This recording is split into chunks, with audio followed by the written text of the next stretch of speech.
Welcome in, let's check out some records. Do you enjoy military grade, vintage audiophile classical records? If so, you are in the correct place. We're starting out strong with an Everest, B-Lock Everest recording. It's a Mahler Symphony 1, Sir Adrian Boult, London Philharmonic Orchestra, and it has this silver, black, and cyan label. I believe these are the first Everests that came out. I don't know if they did mono or not. I should find that out. These are definitely the first stereo series that they did, and they are sought after, probably the most valuable, and they're kind of special. There's, on the back, it actually goes into detail about the company, how they went about things and how they came about. Basically, B-Lock was like a military electronics company. They even say on the back, like, they're involved in ultra-secret military devices. They're dealing with the electronic aspects of ballistic missiles, preeminent in radar and whatnot. They're a pretty serious military company. And I guess the founder was really into sound and kind of broke off to do Everest. And they developed a lot of tape technologies. They're using half-inch tape. Yeah, they're talking about Westrex stereo cutter head mounting on Scully lathe. Like, they're talking about the lathes and the different microphones that they're using. And they claim right on here that it's audiophile. And that's kind of, they're using that term in 1958, I guess. That I don't know how far the term goes back, but they were definitely putting in a solid effort to give the best quality that they could give. The sound, quite good. In the really heavy parts, it breaks up a little. It sounds to me like the tubes are being driven a bit too hard. And part of that, this isn't really the best piece of music to be judging an entire label on, because Mahler it's hard to capture on disc. Because there's so much dynamic range. The quiet parts are really quiet and soft, and the loud parts are incredibly loud. So to get all of that, the loud and the soft, you have to turn the volume down, first of all. So when you're turning the recording and cutting, the volume into the cutter heads down, you are going to get more noise, and you can hear noise on this. It's not a distracting amount of pops and cracks, but it's there.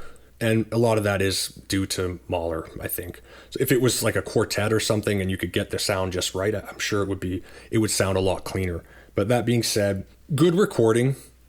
A little congested at times, but considering the date, yeah, quite good. I don't know if I stated it before, but 1958, you've got the Decca widebands, you've got RCA Living Stereo, Mercury Living Presence. I think Everest deserves a seat at the table, these particular B-Lock ones, and probably that's why they are a little more expensive and a little harder to find.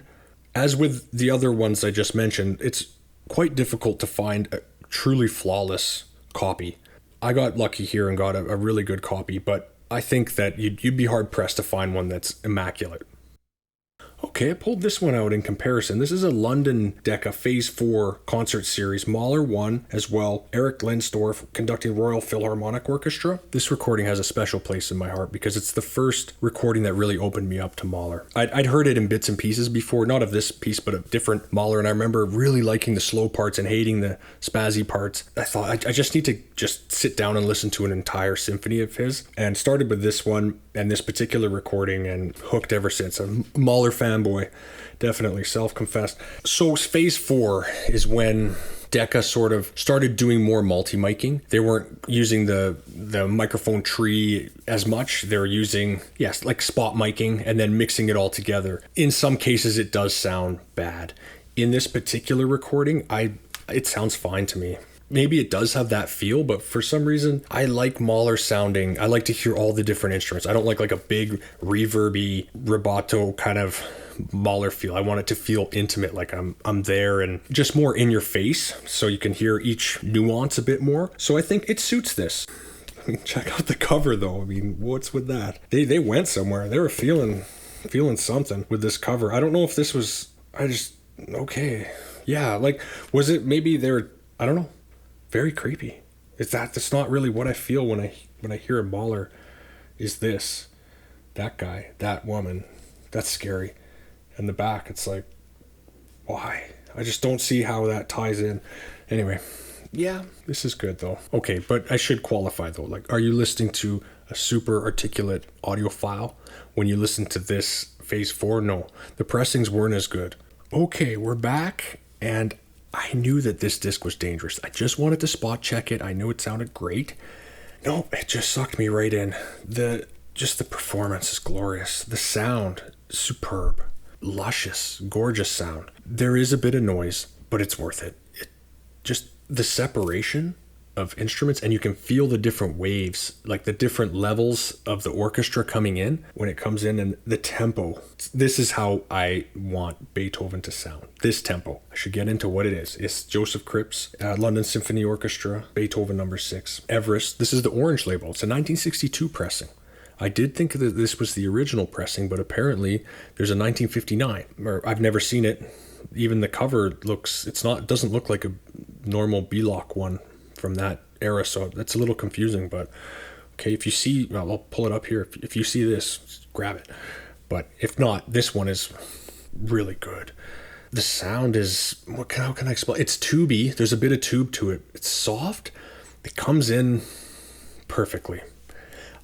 The more I listen, though, I do feel something maybe at about 8,000 hertz. There's a little bump. They bumped it a bit there. I think if you have a parametric EQ, just pull it down a little bit there, and it'll even it right out. But that's small compared to what you get with this, which is the feeling, just the feeling of the orchestra.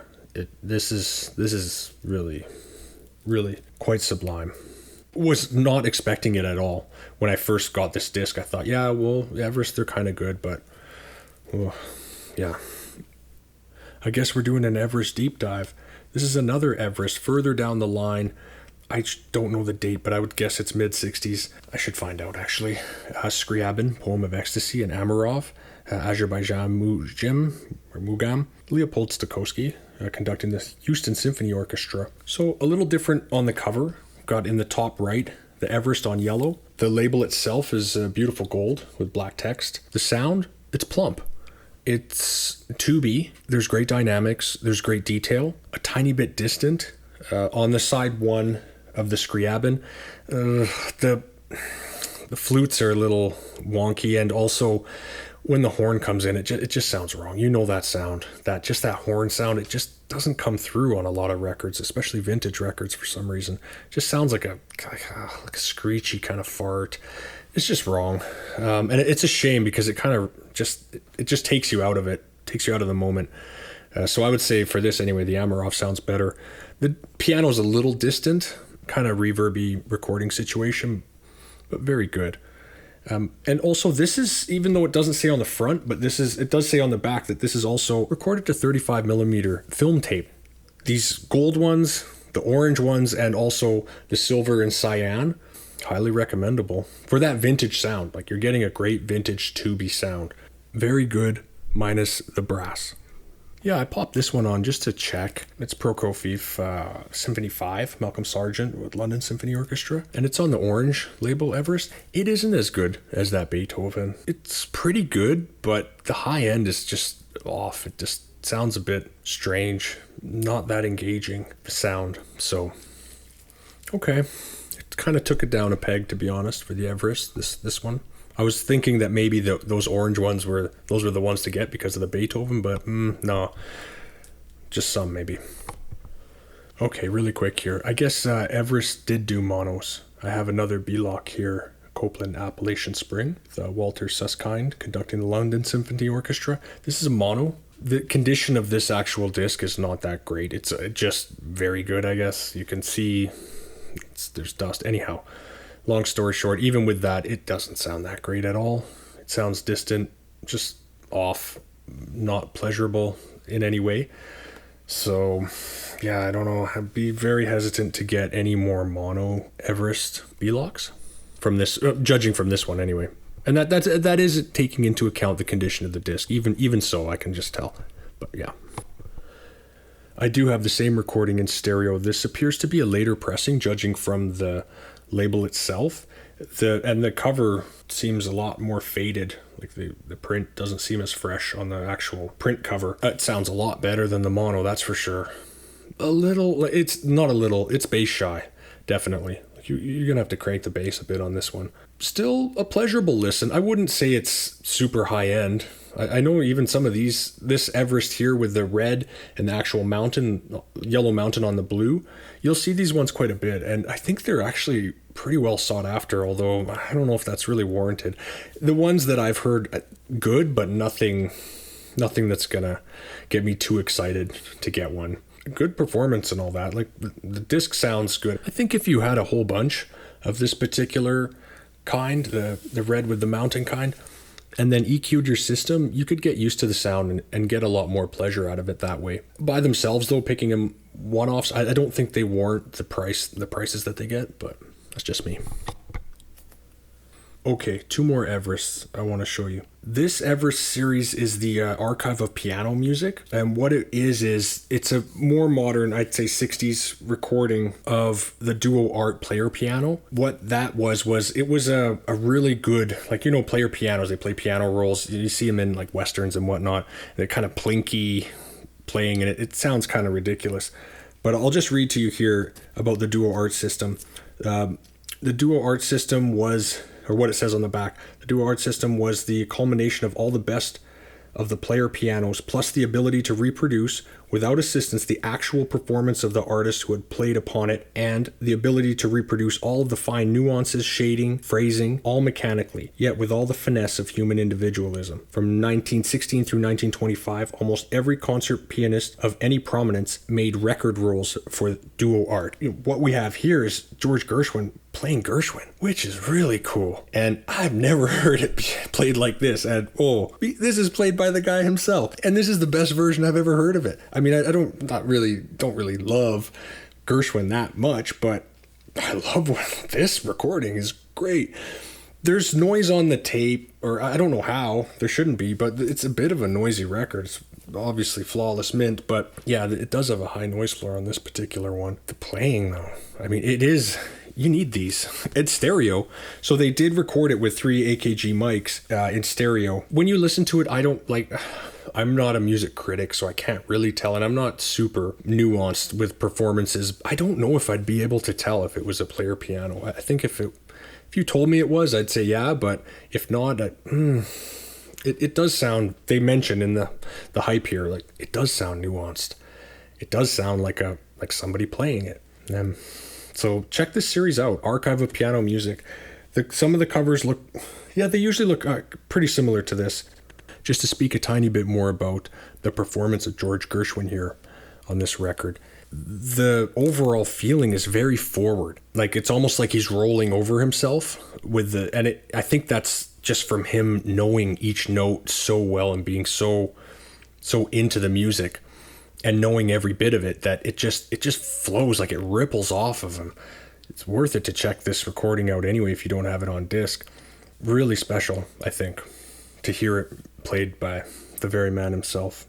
Definitely different than any other way I've heard it played. And you gotta say, this is the correct way.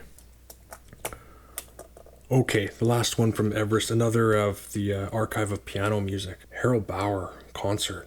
Whoa, what a player, what a beast. Like, just incredible playing. So confident, so articulate. Okay, the sound, yes, this is better. The sound is better on this one than the previous Gershwin on the orange label. For a piano, yeah, as good as any other high average sound. Good balance, it doesn't sound plinky or anything or strange. It sounds pretty good. So yeah, piano music on Everest, definitely recommendable. Quite pleasant. I'm just going to keep getting them because there's even a couple other artists, I'm sorry I can't remember their names that I have on this, and each time I put it on, it's fascinating to hear the performances.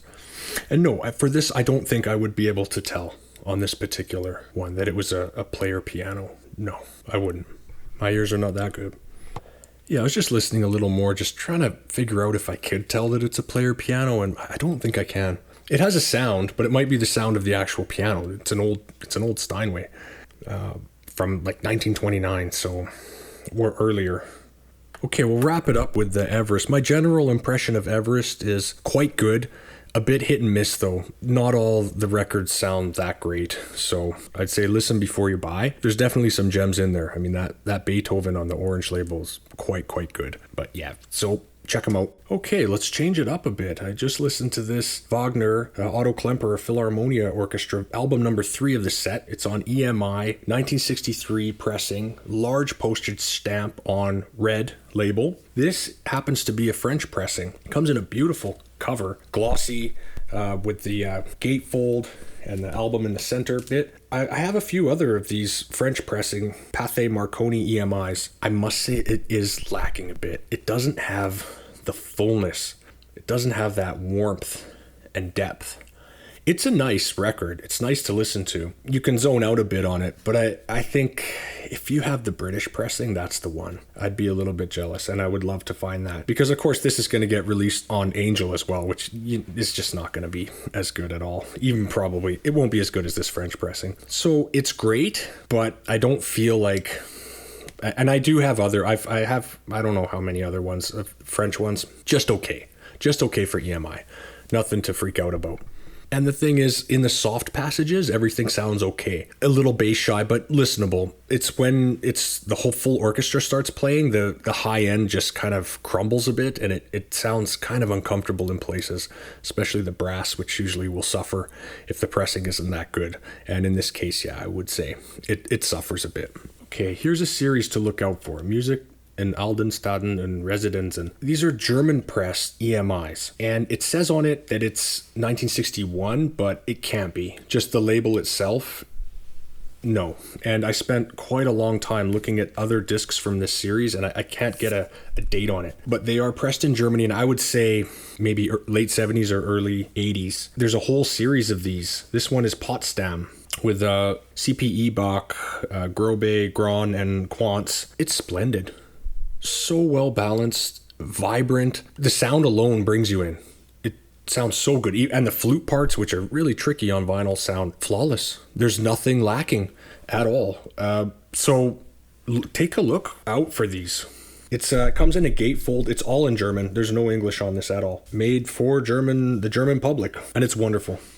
Do check it out. Actually, yeah, the copy that I have here was bought by a radio station in 1986. So...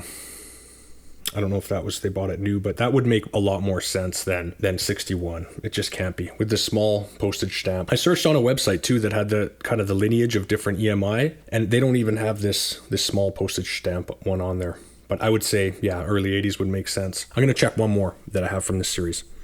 Yeah, I was just rocking out to this other one in the series. This is Mannheim. It has Richter, Toeshi, and Fitz and Stamets. So it appears the series does regional German music, probably that centered around that particular region. Because in some of the other series, there's Hamburg, Dresden, München, Wien, Nuremberg. I'm incredibly bullish on these. So I will buy them as I see them. They sound really, really good. Just superb through and through. So grab them if you can. And the thing is, too, the cover, come on. The record store owner looks at this, they're like, what is it? No, I don't know what that is. Look inside, all German. Yeah, let's just put this in the dollar bin. This isn't going to sell. Grab it. It's fantastic sounding. It really is. Keeping with the Columbia EMI, we have Immortal Strauss, the Philharmonia Promenade Orchestra with Henry Kripps. So I believe this is a 1961 recording. It has the folded back, glossy front, good quality cover. The disc itself is the green spiral variety, which they're valuable, definitely. But I believe it's the light blue spiral one those are the sax versions and quite desirable and quite expensive. But look at the back of this one. Somebody paid $230 for this thing. Oh, okay. The sound itself is quite good. This isn't really, I just don't feel like listening to, I just put it on to stay with the EMI, but I'm not really in the waltz mood at the moment, so it's not really hitting me that way. The sound is good. It's all there. The highs could be a little better. It doesn't have the Decca feeling from this era with the warm round bass to the tubes. This is a little more laid back, I guess, or pulled in a little. And I would say this versus a wideband Decca of the era, I would go for the wideband Decca, or Blue Back London, which I consider to be the same thing. Good. Worth the price? I don't know. I wouldn't go after it that hard. Just even looking on Discogs to confirm the date, yeah, it's up there. But good. Yeah, I will get more. I think chamber music or a smaller orchestra would sound better on this particular vinyl. Okay, I'm back. What a wonderful surprise. This album I picked out because just to give a comparison to sort of something similar from the same era as that Columbia EMI, Green Spiral. This one I had set aside, although, and I had decent memory of it, but I didn't really give it a full listen. This is London Philharmonic Orchestra with Reinhard Lintz. Marches from the opera. So the same kind of feel as the waltzy, like big bandy kind of stuff on the Somerset label. A wonderful sound. Absolutely. I'd say actually I wouldn't say, it definitely bests that Columbia EMI. It sounds better in every way. It's got that tubey warmth. It handles the band or orchestra perfectly. There's nothing lacking really. I can't believe it. It sounds so good.